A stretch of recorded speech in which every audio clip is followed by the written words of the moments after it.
세계적인 역사학자 아놀드 토인비는 그의 저서 역사의 연구라는 책에서 역사의 발전은 도전과 응전의 원리에서 작용하고 있다고 말하고 있습니다. 역사의 발전은 어떤 한 집단, 어떤 주체에 대한 예기치 못한 도전이 닥쳐올 때 그에 대한 응전을 보임으로써 이루어진다는 것입니다. 그에 의하면 인류가 모여 사는 사회는 그 사회 자체만으로는 정적이고 변화를 결코 원치 않는다는 것입니다. 그런데 현재 이 안정적인 그러한 사회가 예기치 못한 도전으로 인해서 그 안위의 도전을 받게 되는 순간에 변화가 일어난다는 것입니다. 그 한 집단의 존폐의 위기에 다다랐을 때, 존망의 위기에 처했을 때 그 집단은 이 일을 해결하기 위해서 다양한 노력을 시도하게 되는데 이것이 바로 응전이라고 한다는 것입니다. 위협적인 조건에 맞서기 위한 이 응전은 집단의 생활 방식을 더 나은 방향으로 변화시키며 결국 발전을 가져온다는 것입니다. 그러나 한 집단에 불어닥친 도전에 대한 적절한 응전을 하지 못할 때 그 집단은 역사에서 도태되고 만다는 것입니다. 이러한 한 집단의 흥망성쇠를 결정짓는 도전에 대한 응전의 원리는 한 사회나 집단에만 적용되는 것이 아니라 한 개인의 흥망성쇠와 한 개인의 운명에도 그대로 적용되고 있다는 것입니다. 한 개인도 자신에게 불어닥친 어떠한 커다란 시험과 환난, 역경과 같은 도전이 나에게 밀려올 때 올바른 응전을 하느냐, 올바른 반응을 보이지 못하느냐에 따라서 그 인생이 보다 발전적인 인생으로 발전하는가 하면 반대로 또한 쇠락의 길을 걸을 수도 있다는 것입니다. 올바로 반응하면 어떻게 되고요? 더 발전적인 인간으로 발돋움하는 계기가 되고 그 올바른 반응을 보이지 못하면 그 개인이 뭐 한다고요? 쇠락의 길을. 그런 결과를 가져온다는 거예요. 여러분 중에 천재음악가 핸델이 메시아라는 불의의 명곡을 작곡하게 된 배경을 아는 분들도 계실 겁니다. 핸델은 근세기의 가장 뛰어난 작곡자 중에 하나로 그 당시에 그가 만든 곡마다 당시의 사람들에게 폭발적인 반응을, 호응을 얻었습니다. 하지만 세상은 여러 사람이 존재하지요. 이를 시기한 사람들이 그의 곡이 발표되는 현장마다 공연장마다 깡패들을 동원하여 공연장을 완전 뒤집어 엎고 아수라장을 만들어버렸습니다. 이로 인해서 핸델은 한두 번이나 계속되니까 심한 마음의 충격을 받았어요. 그래서 핸델은 그만 전신에 여러 마비 증세가 왔어요. 치료하다 하다 결국은 어떤 결과를 낳았냐면 반신불수라는 그러한 병을 얻게 되었습니다. 어떻게 되겠어요? 시리와 절망에 빠지게 되었지요. 야, 내가 이제 무슨 삶의 의미가 있을까? 낙심과 좌절과 탄식으로 세월을 보내는 한 어느 시점에 어느 유명하지 않은 이름도 없는 그러한 무명 시인으로부터 다음과 같은 한 통의 편지를 받게 됩니다. 이런 내용입니다. 우리 주님은 세상에 있을 때 사람들에게 온갖 멸시와 버림받은 바 되었습니다. 그러나 전능의 주님은 지금 온 세상의 왕이 되어서 다스리고 계십니다. 힘을 내십시오. 이런 내용이었어요. 이 편지는 핸델로 하여금 왜 내게 이런 고난과 역정이 닥쳐왔는가에 대한 고난의 의미를 발견하게 해줍니다.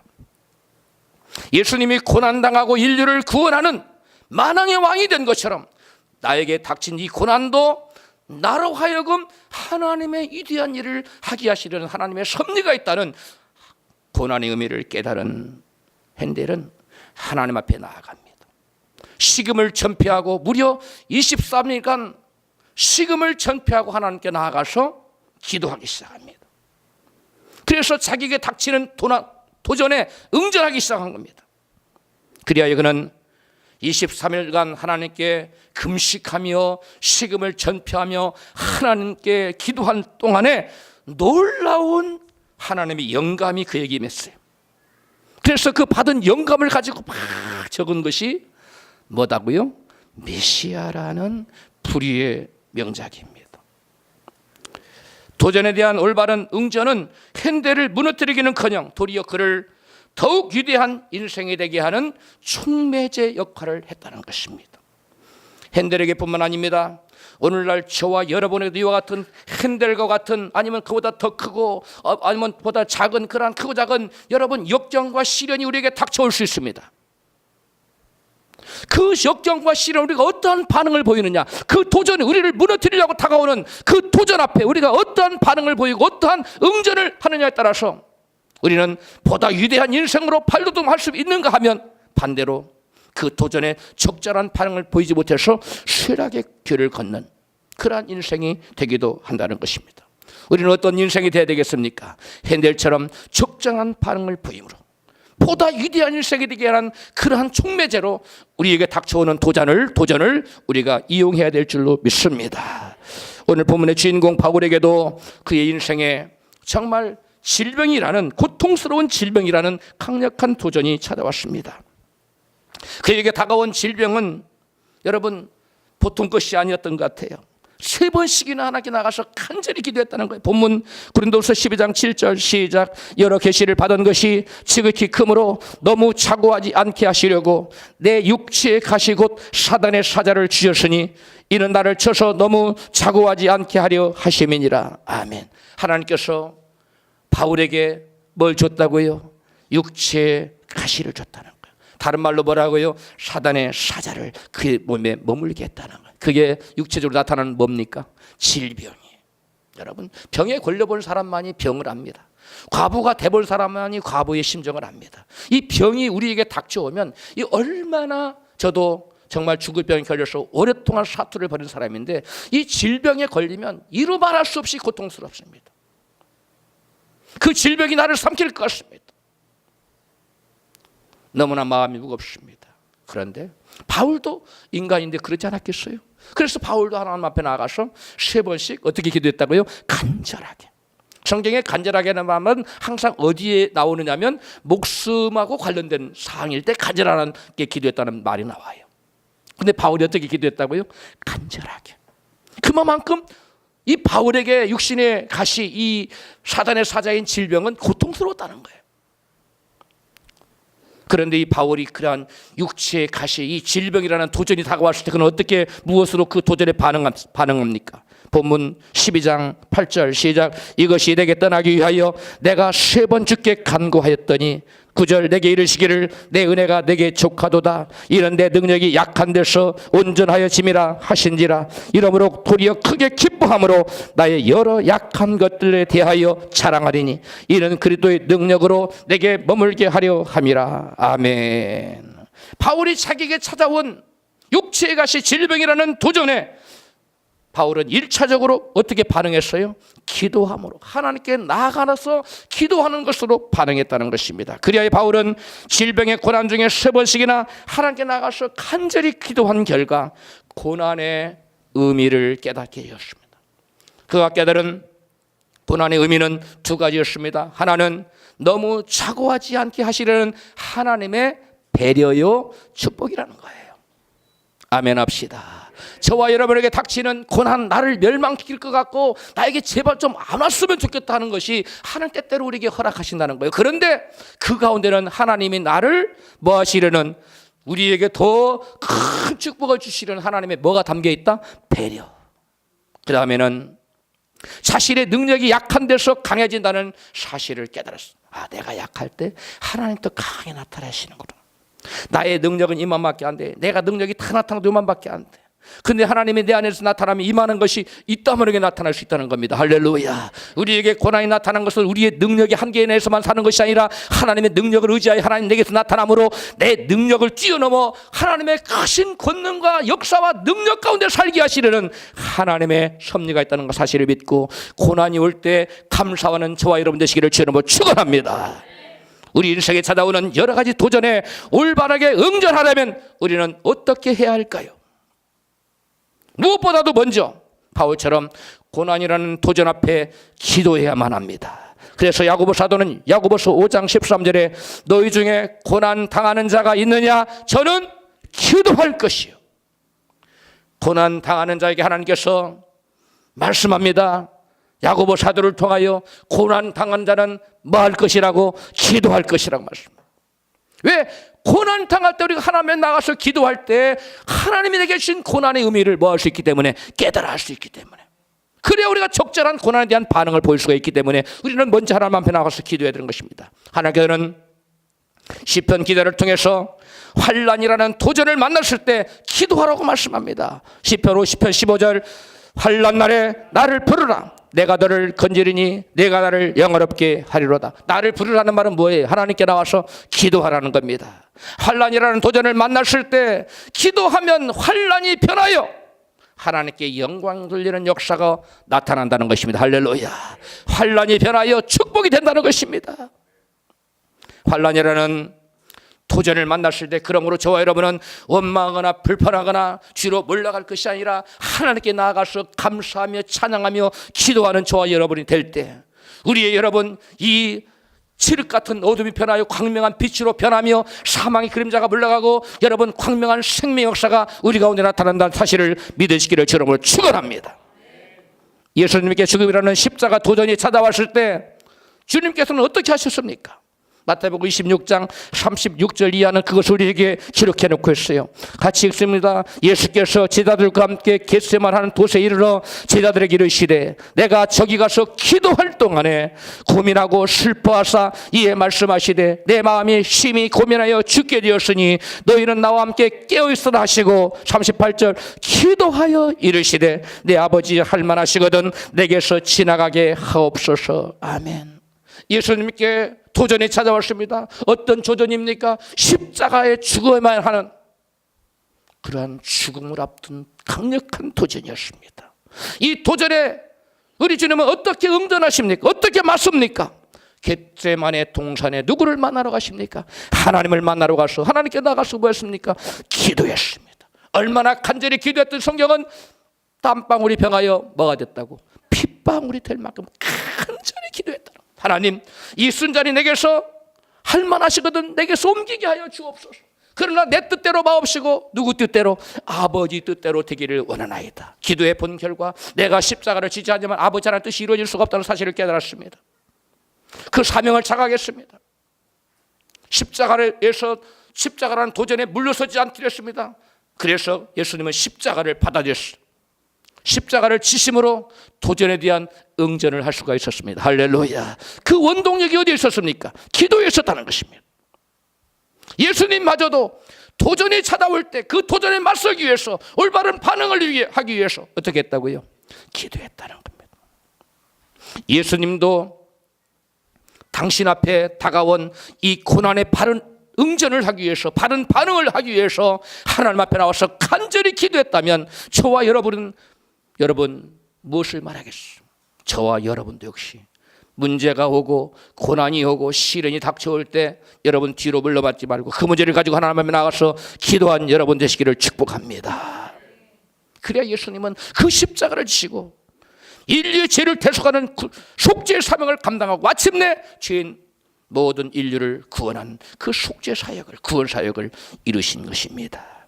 도전에 대한 최우선적인 응전의 방법이 기도해야만 하는 이유는 기도할 때 도전의 의미를 깨달을 수 있기 때문입니다. 기도할 때 도전의 의미를 발견할 수 있기 때문입니다. 도전의 의미를 발견하면 그 의미 부여가 우리에게 닥쳐오는 환난과 시련과 같은 도전을 통과하게 만들어줍니다. 유대인의 포로 수용소, 거기에서 살아남아서 마침내 의미치료법을 개발해낸 정신과 의사 빅터 프랭클은 아주 의미심장한 말을 했습니다. 한번 따라서 하시겠어요? 의미를 발견하는 그 순간 어떤 면에서 그 고통은 더 이상 고통이 아닙니다.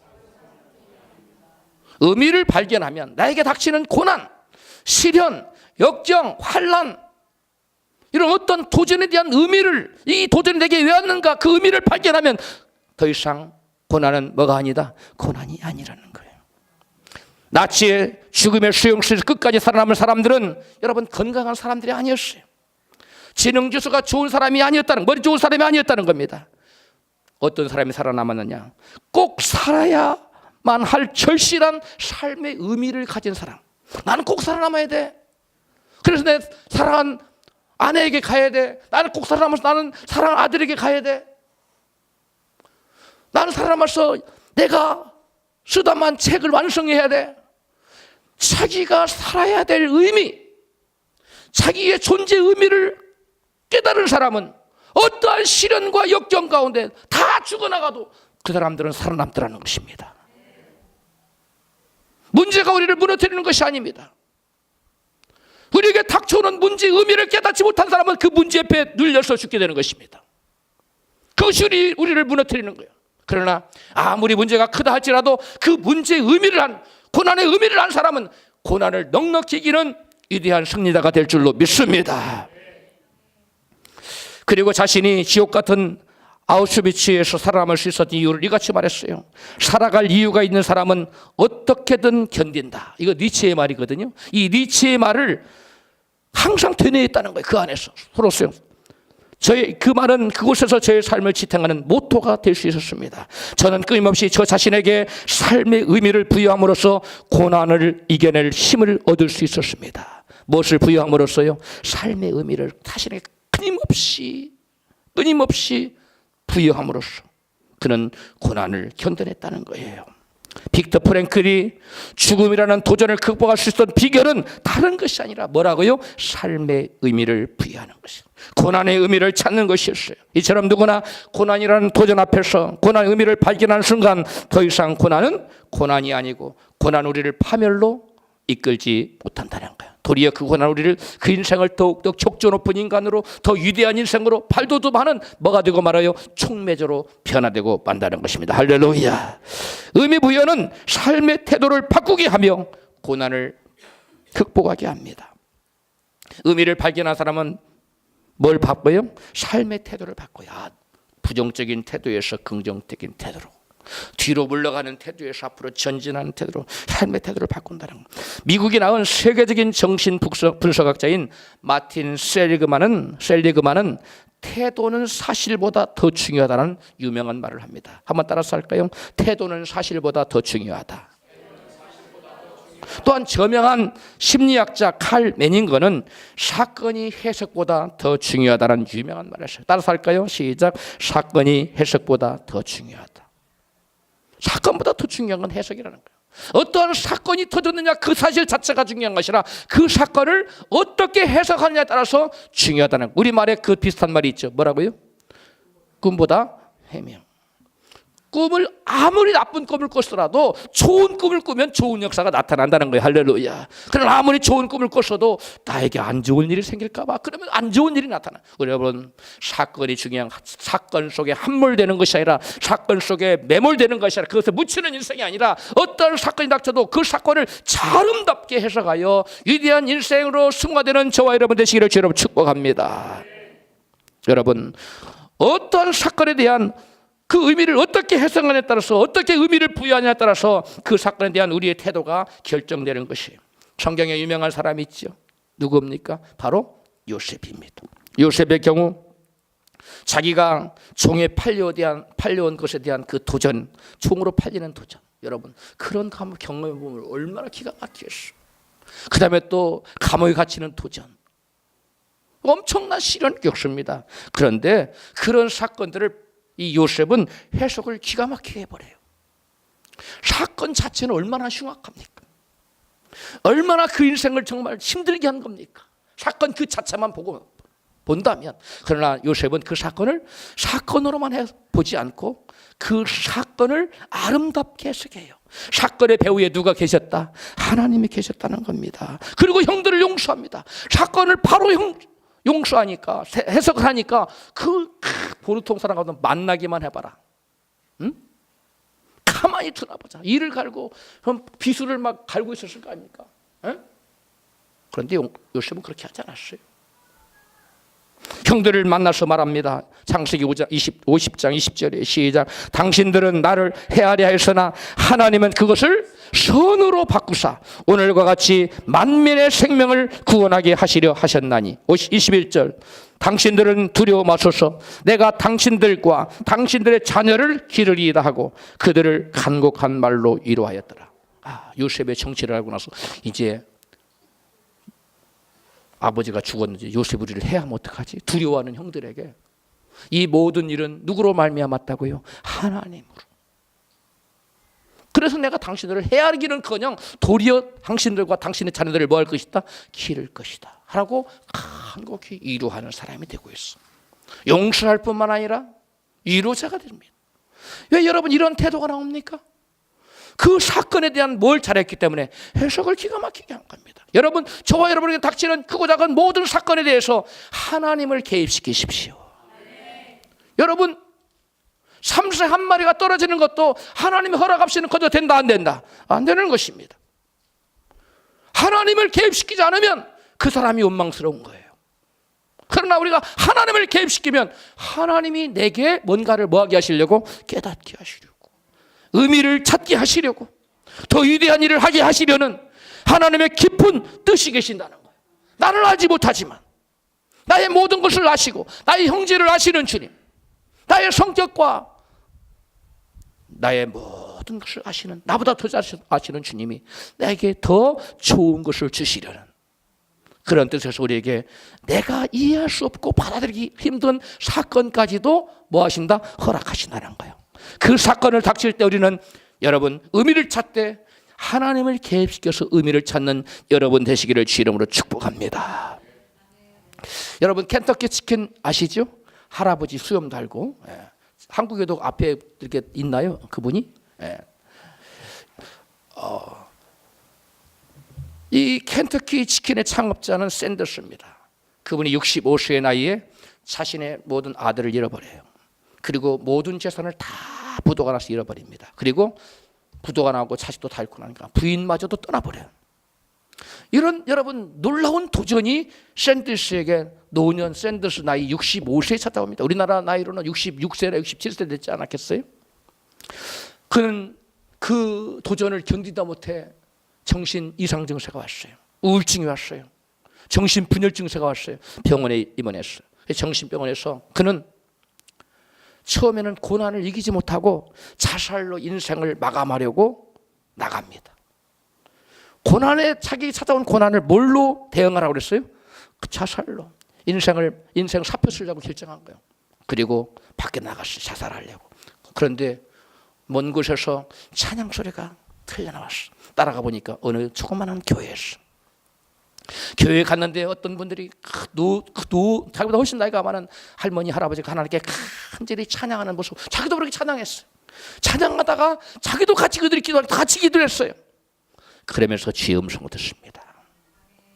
너에게 닥친 고난은 지금까지는 너 자신을 위해 살아왔지만 이제부터는 너 자신을 위해 살지 않고 나를 위해 살게 하려 하는 것이다. 할렐루야. 고난의 의미를 깨달아요. 내가 나를 위해서 그동안 돈 벌었구나. 하나님, 제가 그럼 무엇을 해야 될까요? 너는 돈을 벌어서 선교하라. 세계 만국에 죽어가는 영혼들을 구원하는 선교사에게 동참하라. 그런 음성을 줬습니다. 하나님 깨달아요. 그리고 그는 고난의 의미를 깨달은 다음에 그는 반응을 하기 시작하는데 열심으로 하는 기도해요. 기도해서 뭘 개발하냐면 하나님의 영감 가운데 켄터키 치킨 만드는 레시피를 딱 개발해요.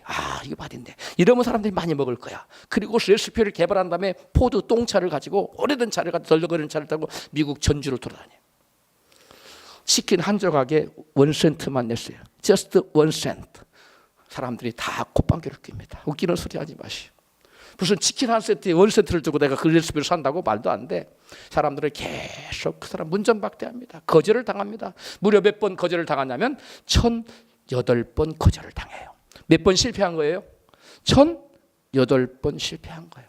보통 사람 같으면 좌절하고 낙심해. 이거 안 되는구나. 그런데 지금 샌더스에게는 뭐가 있는 거예요? 의미가 있는 거예요. 자기에게 닥치는 고난은 무엇을 위한 고난이다. 하나님의 선교사에게 동참하는 레시피 준 거다. 뜻을 이루게 하시고 그것을 가지고 계속 돌아다니다가 1009번째 어느 식당에 갔는데 자기 옛날 친구요. 친구한테 말했더니 그래 내가 계약을 해주지. 저스트 1호.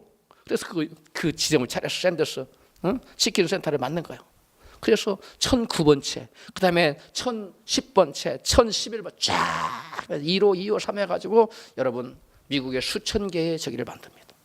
그 다음에 그것을 다 몽땅 팔아버려요. 그리고 그 산 돈을 가지고 세계 선교센터를 차려서 선교사를 무수히 파송하고 남은 여생을 온전히 하나님 일하는데 헌신하다가 하나님 나라를 가시죠. 우리도 하나님 나라 그분 볼 수 있어요. 그분이 도전을 당했을 때 모든 재산을 잃어버리고 자녀도 다 잃고 부인도 떠났을 때 그 마음이 어땠는지 한번 물어보세요. 안 물어보고 싶어요? 그런 엄청난 고난도 의미를 발견하니까 위대한 인생으로 바꾸는 촉매자가 되고 말았다는 겁니다. 할렐루야. 다음으로 도전에 대하여 적절히 응전하려면 희망을 품고 살아야 됩니다. 뭘 품고 살아야 된다고요? 희망. 우리 인생에 이 희망이라는 건 너무나 중요한 것입니다. 잠언 29장 18절 시작. 묵시 즉 비전이 없으면 백성이 방자의 해거니라. 영어로는 Where there is no vision, the people perish. 비전이 없으면, 꿈이 없으면 백성은 뭐 한다고요? 멸망한다는 거, 망한다는 거예요. 비전이 없는 사람은 규모 없이 계획도 없이 방자히 되는 대로 막 산다는 것입니다. 희망이란 무엇인가를 갈망하는 일이 성취될 것을 기대하거나 믿는 것을 말합니다. 희망은 사람들로 하여금 미래에 대한 계획을 세우게 합니다. 희망 없는 사람 계획 세우는 거 봤어요? 희망 있는 사람, 꿈 있는 사람은 미래에 대한 계획을 세웁니다. 그리고 그것을 성취하고자 뭐합니까? 땀을 흘려 노력합니다. 뛰어다니게 만듭니다. 그 사람 움직이게 만듭니다. 그 희망이에요. 우리의 삶의 원동력인 거예요. 비록 긍정적인 면이 부정적인 면보다 훨씬 많다 할지라도 꿈이 없는 사람은 부정적인 것에만 관심을 가지고 낙심하고 절망해요. 그리고 뭔가 도전하려고 하지 않아요. 여러분, 실제로 꿈이 없는 사람의 눈에는 좋은 환경 가운데서도 부정적인 면만을 바라보고 비관하고 좌절합니다. 반대로 꿈과 희망을 가지고 사는 사람은 어두운 환경 가운데서도 항상 긍정적인 면들에 초점 맞추고 여러분 소망을 가지고 살아갑니다. 소망 있는 사람은 미래에 대한 계획을 세우고 여러분 그것을 이루려고 땀 흘려 노력하고 동서사방으로 뛰어다니게 된다는 것입니다. 희망은 우리의 삶에 뭐가 된다고요? 원동력이 되는 거예요. 두 의사가 한 병원에 있었습니다. 암 환자들에게 동일한 처방을 주었습니다. 에토포사이드, 플라티놀, 오코빈 이런 처방을 주었어요. 똑같은 약을 준 겁니다. 암 환자들에게. 그런데 한 의사의 환자들은 22%의 호전율을 보였어요. 그런데 다른 의사의 환자는 그가 맡은 환자들은 74%의 호전을 보였어요. 천격한 차이가 나잖아요. 똑같은 약을 처방했는데. 그래서 나쁜 결과 22%밖에 안 나온 의사가 74%에 나온 의사에게 도대체 어떻게 된 거냐고, 왜 이렇게 천격한 차이가 나 물었어요. 그럴 때 이분이 이렇게 대답했습니다. 나는 이 처방약 외에 한 가지 약을 더 넣습니다. 예? 저 몰래 뭐 넣는 거 있어요? 그거는 물질적인 것이 아니라 호흡. 뭐라고요? 호흡. 희망이라는, 소망이라는 하나의 약재를 더 놨다는 거예요. 뭐라고 말했느냐? 약을 주면서 이 약을 먹으면 당신은 급속히 호전될 것입니다. 희망을 가지세요. 할렐루야. 당신은 병을 이길 수 있습니다. 라는 여러분 용기를, 희망을, 소망이라는 약재를 하나 더 넣어놨더니 이 사람은 22%밖에 나와. 이 사람은 몇 프로 나왔어요? 무려 74%. 몇 배입니까? 3배도 더 되죠. 그런 결과가 나왔다는 거예요. 성경에 나타나는 요셉, 모세, 다윗, 여러분 늘 듣던 이름들이죠. 유인들 아닙니까? 믿음의 유인들. 이 사람들의 공통점이 있어요. 극심한 시련과 역경을 뭐 해낸 사람들이에요? 극복해낸 사람들이에요. 그런데 그들이 시련과 역경을 무엇으로 극복해낼 수 있었을까요? 하나님께서는 그들 인생에 커다란 시련과 역경과 같은 도전이 물밀듯 그들을 치고 들어오고 도전해올 것을 알고 어려서부터 비약을 딱 주셨어요. 뭘 주셨다고요? 비상약을 딱 주셨어요. 비약을 주셨어요. 그게 뭐냐? 어렸을 때부터 마음속에 뭘 품게 하셨어요? 꿈과 비전을 품게 하셨어요. 희망을 품고 시작했어요. 요셉은 어렸을 때부터 꿈을 몇 번 꾸지요? 2번. 장차 민족의 지도자가 될 것이다. 나라의 왕이 될 것이다. 형들이 그래 그 꿈을 듣고 네가 장차 우리 왕이 되겠느냐? 요셉, 내가 왕 되는 꿈이구나 이게. 어려서부터 요셉은 장차 왕이 되리라는 포부가 있었어요. 그것도 한 번이나 2번 겹쳐꾸고 해석까지 해주고 3번이죠. 요셉은 그것을 가슴에 품었기 때문에 종으로 팔려가서도 낙심하지 않고, 뭐 순간적으로는 낙심했겠죠. 그러나 여러분 또 종살이를 해서도 할 때도 낙심하지 않고 그 도전도 능히 이겨내고, 또 말씀대로 의롭게 살다가 모함을 받고 누명을 쓰고 어디 들어갑니까? 깊은 감옥에 들어가요. 나올 기약이 없는 겁니다. 그럼에도 낙심하지 않습니다. 요셉의 마음속에는 뭐가 있었기 때문에? 꿈이 있었기 때문에. 그는 열심히 기도했어. 성경에 말하잖아요. 세상에서 너같이 하나님의 영으로 충만한 사람 우리가 어디서 구하겠느냐. 그러니까 세상에서 가장 영감이 충만한 사람, 성령으로 충만한 사람이 누구였다는 거예요? 요셉이었다는 거예요. 요셉은 고난 가운데도 꿈이 있었기 때문에 낙심자절하고 원망불평을 하게 나가서 뭐 했다? 기도했다. 열심히로 기도한 결과 성령으로 충만한 사람.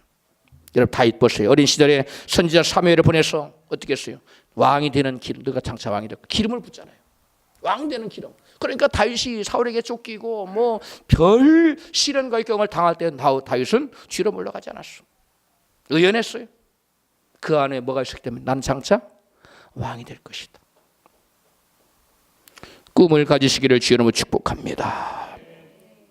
그들에게 닥쳐온 이 놀라운 시련, 어떻게 저들이 이 고난, 엄청난 고난을 겪어냈지? 의아하게 생각하는 이 놀라운 고난과 시련을 능히 극복할 수 있었던 이유는 다른 것이 아닙니다. 꿈과 비전을, 희망을 가슴속에 품고 있었기 때문입니다. 이런 말씀을 들으면 이런 질문을 할 분들이 계실 거예요. 목사님, 저는 꿈이 없는데 그럼 저는 망했네요. 그러나 여러분 중에 지금 꿈이 없는 분이 계십니까? 그런데 꿈은 없는데 제게 시련과 고난이 있습니까? 이런 분에게는 아직 소망이 있습니다. 그것을 바울의 고백을 통해서 알 수 있어요. 로마서 5장 3절입니다. 시작. 이것뿐만 아니라 우리가 고난 중에도 기뻐하는 것은 고난은 인내를, 인내는 연단된 인격을, 연단된 인격은 희망을 갖게 한다는 것을 알기 때문입니다. 현대인의 성격입니다. 현재의 고난은 결국 장차 무엇을 갖게 만든다고요?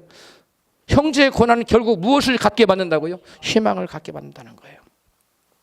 여러분 실제로 켄터키 치킨의 상업자 샌더스가 65세에 찾아온 그의 모진 시련과 고난이, 그 고난을 통해서 그는 뭘 발견해요? 자기의 비전, 꿈, 소망을, 인생의 의미를 발견하잖아요. 그래서 여러분 샌더스의 파산, 가족의 죽음, 부인이 도망가고 이혼하는 거, 질병, 이런 고난 속에서 자신의 참된 소망을 발견하고 나중에 위대한 인생이 됐어요. 샌더스에게 그런 고난이 없었다면, 그런 도전이 없었다면, 여러분 오늘날 세계 만민이, 대부분의 사람들이 샌더스를 알겠어요? 수염 달고 있는 거, 켄터키 치킨을 하고 그분 위대한 일을 감당할 수 있었겠어요? 불가능하지요. 여러분에게 고난이 닥쳐왔다면 하나님께서 진정한 꿈을 갖게 하시려는 하나님의 계획일 수 있다는 것을 믿으시기 바랍니다. 그러므로 결코 고난은 우리를 망하게 해서 하나님 허락하신 게 아니에요. 우리를 보다 위대한 인생으로, 발전적인 인생으로, 하나님의 뜻을 이루는 아름다운 인생으로 열매 맺는 사람으로 세우기 위해서 저와 여러분에게 고난을 주신다는 사실을, 허락하신다는 사실을 믿고 감사하는 저와 여러분이 되십시다. 희망은 고난을 극복할 수 있는 힘을 준다는 사실이 시궁지의 실험을 연구를 통해서 입증된 바가 있습니다. 한 실험에서 시궁지들을 물속에 넣고 분무기로 물을 쫙 뿌렸어요. 그러니까 막 시궁지들이 살아나려고 막 발버둥을 칠 거 아닙니까? 버티다가 이것들이 몇 분 만에 포기하고 물에 빠져 죽었냐면 17분을 버티다가 죽었다는 거예요. 그런데 그 다음에 다른 시궁지들을 넣고 또 분무기로 물을 쫙 뿌렸어요. 17분 되면 죽으니까 한 15분, 6분쯤에 다 꺼내는 거야. 그러나 다시 바람을, 선풍기를 풀어주고 물기를 다 제거하고 정상을 회복시켜줬어요. 그 다음에 한참 지난 다음에 얼마 후에 그들에게 이제는 다시금 분무기로 물을 쫙 뿌렸어요. 이제는 몇 분 버틸까요? 아까는 17분 만에 다 죽었는데 이 한 번 죽었다가 다시 버텼더니 살아난다는 경험이 있는 쥐들은 얼마나 버텼을까요? 무려 35시간을 버텨내더라는 겁니다. 그러니까 제가 컴퓨터로 계산을 해봤어요. 이거를 도대체 몇 배를 버틴 건가? 17분과 35시간은 몇 배인가 계산해봤더니 무려 123배를 버텼더라고요. 123배를 여러분, 의미를 발견한 사람은, 내가 발견한 쥐는 내가 이거 참으니까, 내가 옛날에 이런 경험이 있었는데 내가 이거 참으니까 내가 결국 뭐했다? 살아났다. 그러니까 내가 참으면 뭐 할 수 있다? 살 수 있다 라는 소망을 가진, 희망이 있는 쥐들은 버텼다는 거예요. 소망이 없으면 사람도 자살해요. 소망 있는 사람은 아무리 어려운 곳에다가 깊은 계곡에 집어넣어도 사명 없이 갈증으로 다니더라도 자살하지 않아요. 소망을 가지시기를 주 이름으로 축복합니다. 여러분, 시궁쥐뿐만 아니라 우리 인간도, 꿈이 있는 사람은 모진 시련에도 쉽게 포기하지 않고 보통 사람보다 몇 배는 더 견딜 수 있는 힘이 생긴다. 123배. 여기도 쉽죠? 123, 1, 2, 3. 그렇게 버틸 수 있는 힘이 있어요. 그러므로 저와 여러분, 소망을 가져야 되겠어, 안 가져야 되겠어? 우리 옆에 계시면 축복해요. 어떠한 상황 가운데서도 소망을 잃지 마십시오. 할렐루야. 마지막으로 도전에 대하여 적절히 응전하려면 고난 중에 감사하고 찬양하는 자가 되어야 됩니다. 시편 50편 23절입니다. 같이 읽어요. 감사로 제사를 드리는 자가 나를 영화롭게 하나니 그 행위를 옳게 하는 자에게 하나님의 구원을 보이리라. 감사로 하나님께 영광을 돌리는 자에게 고난도 역경도 뛰어넘을 수 있는 그러한 힘을 주신다는 것입니다. 하나님께 감사하며 찬양할 때 찬양 중에 거하시는 이스라엘 하나님이 그의 삶 속에 나타나서 여러분 기적 역사를 베풀어 준다는 그 말씀이에요. 하나님 영광을 드러내신다는 거예요. 역대하 20장에 보면 실제로 그런 역사가 나타납니다. 여호사밧 왕 때에 모압 족속과 암몬 족속과 마한 족속이 삼각 연합 편대를 이루어 가지고 이스라엘을 침입합니다. 유대를 치래. 그때 유다 왕 여호사밧이 저들 연합군을 맞아서 싸우러 갈 때 무슨 일을 했느냐면 총칼을 앞세우고 간 것이 아니라 찬양대를 앞세우고 갔어요. 그래서 찬양대로 하여금 뭐 하겠느냐? 감사하는 말로 찬양하겠어요. 그러지 않았기에 저들을 친히 연합대군들을 공격해오는 도전하는 군대들을 다 진멸해버리고 이스라엘과 여호사밧을 구원했다는 것입니다. 역대하 20장 21절입니다. 시작. 노래하는 자를 택하여 거룩한 예복을 입히고 군대 앞에서 행하며 여호와를 찬송하여 이르기를 여호와께 감사하세 그 자비하심이 영원하도다 하게 하였더니 그 노래와 찬송이 시작될 때에 여호와께서 복병을 두어 유다를 치러 온 암몬 자손과 모압과 세일산 사람을 치게 하심으로 저희가 패하였으니 곧 암몬과 모압 자손 일어나 세일산 거민을 쳐서 진멸하고 세일 거민을 멸하는 저희가 피차에 살려가. 지들끼리 전쟁에 다 죽여버렸다는 거예요. 24절 시작. 유다 사람이 들 망대르러 그 무리를 본즉 땅에 엎드려진 시체뿐이요 하나도 피한 자가 없는지라. 여호사밧은 창 들고 나가지도 않았어요. 그냥 찬양했어요. 여호와께 뭐 하세요? 감사하세요. 따라서 합시다. 여호와께 감사하세요. 여호와께 감사하세요. 여호와께 감사하세요. 이렇게 찬양했다는 거예요. 근데 여호와의 사자가 나타나서 그들을 진멸해버렸다. 하나도 남김이 없이. 할렐루야. 여러분 고난 중에 그래서 우리는 원망해야 되겠어요? 감사해야 되겠어요? 감사해야지요. 할렐루야. 여러분 우리가 뜻모를 고난, 예기치 못한 당황스러운 고난이 찾아올 때, 엄청난 우리의 인생의 도전이 찾아올 때 우리는 여호사밧 왕처럼 뭐 해야 돼요? 감사하며 찬양하며 나가야 될 줄로 믿습니다. 그럴 때 우리를 삼키러 도전해오는 원수 마귀는 한 길로 왔다가 7길로 물러갈 줄로 믿습니다. 하나님 가장 기뻐하시는 것은 감사와 찬양하는 거예요. 마귀가 가장 싫어하는 것은 대신 뭘까요? 감사하고 찬양하는 하나님께 감사하고 찬양. 마귀가 제일 싫어하는, 마귀가 제일 기뻐하는 건 뭘까요? 우리가 원망하고 불평하는 겁니다. 그래서 하나님께서 원망하고 불평하는 자들을 멸해버렸어요. 이스라엘 백성들이 원망하고 불평하니까 광야에서 다 멸망시켰어요. 약속의 땅 쳐다만 보고 못 들어갔어. 우리는 원망하지 마십시다. 우리를 원망할 일이 있어도 대신 뭐 없이 넣어야 돼요? 감사하며 찬양하십시다. 할렐루야. 하나님께서 원망 불평해 할 자리에서도 원망 대신 감사 찬양한 자를 살리시고 축복하셨어요. 6.25 때 실제 일어났던 사건입니다. 한 국군이 인민군에 붙잡혔어요. 포로가 되었습니다. 이제 총사령을 당할 상황이 됐어요. 마지막에 할 말이 있으면 하거라. 인민군 대장이 명령했어요. 그러니까 이 국군이 대답했습니다. 총살당하기 직전에 마지막으로 찬송만 한 곡 하게 해주시면 안 되겠습니까? 그래, 찬송해. 찬양했어요. 하늘 가는 밝은 길에 내 앞에 있으니 같이 불러요. 슬픈 일을 많이 보고 늘 고생하여도 하늘 영광 밝음이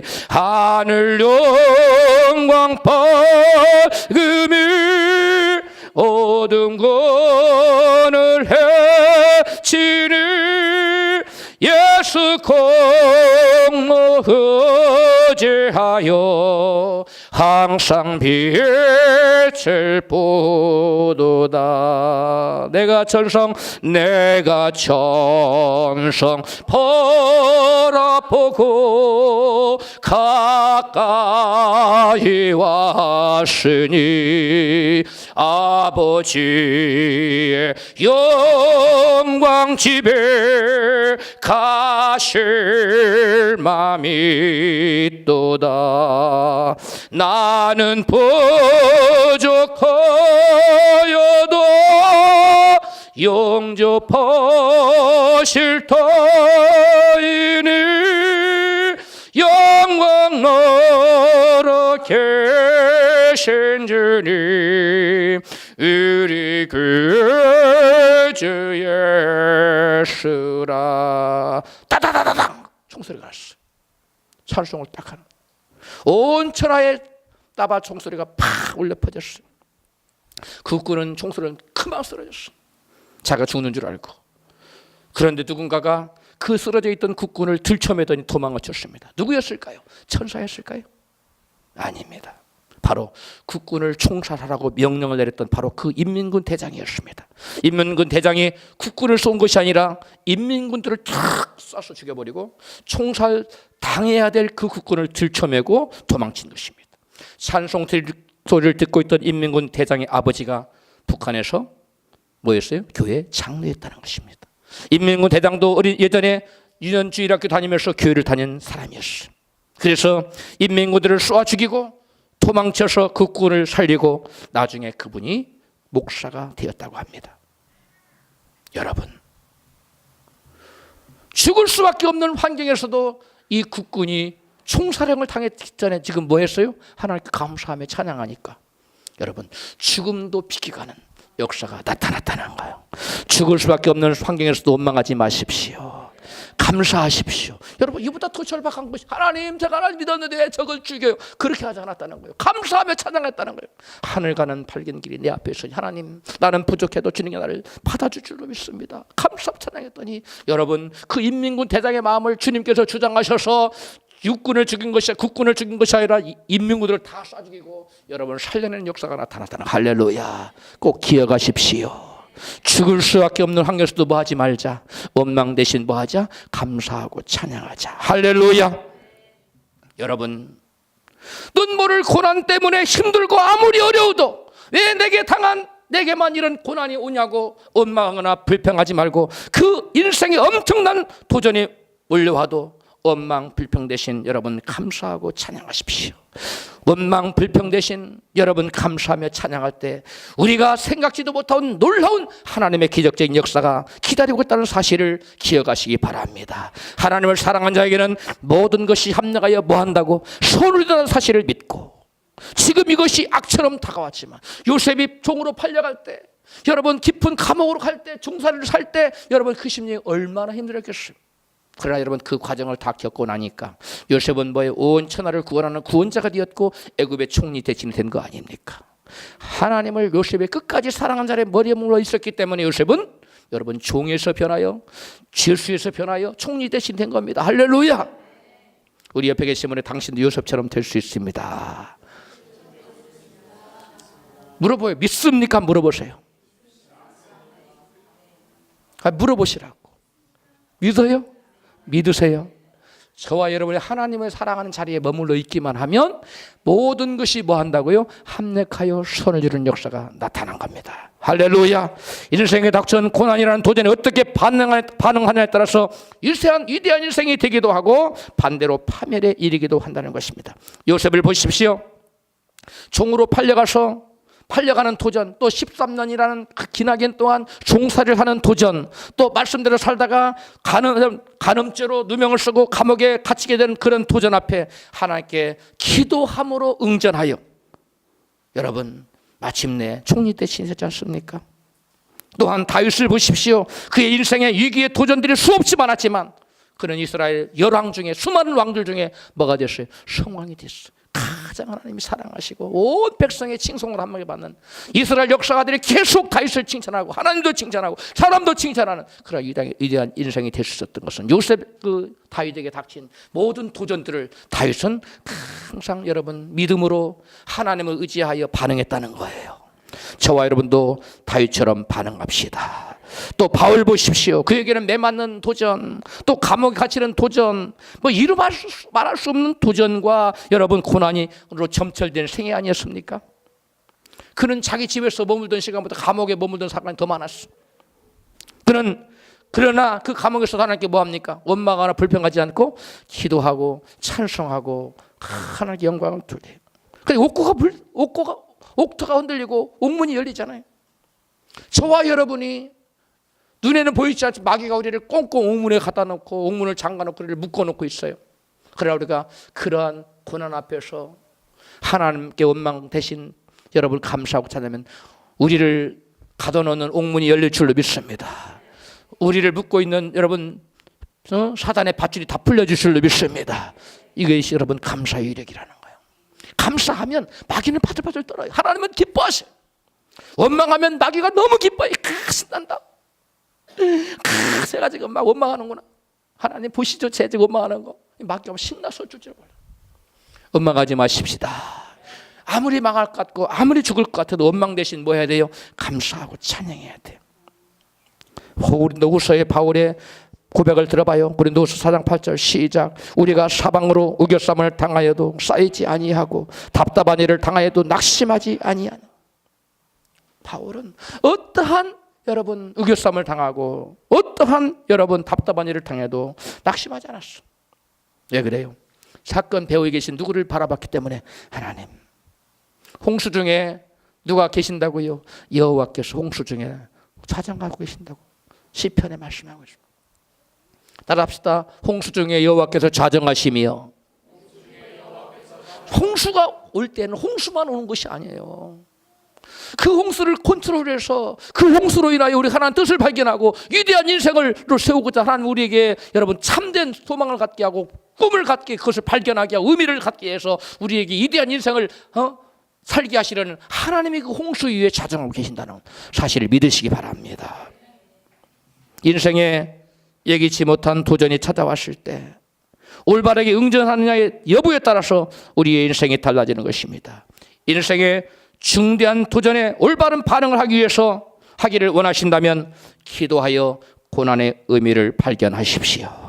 인생의 환난과 시련의 고난이 도전해 올 때 기도하며 꿈과 희망을 발견하고 그 꿈과 희망을 잃지 마시기를 바랍니다.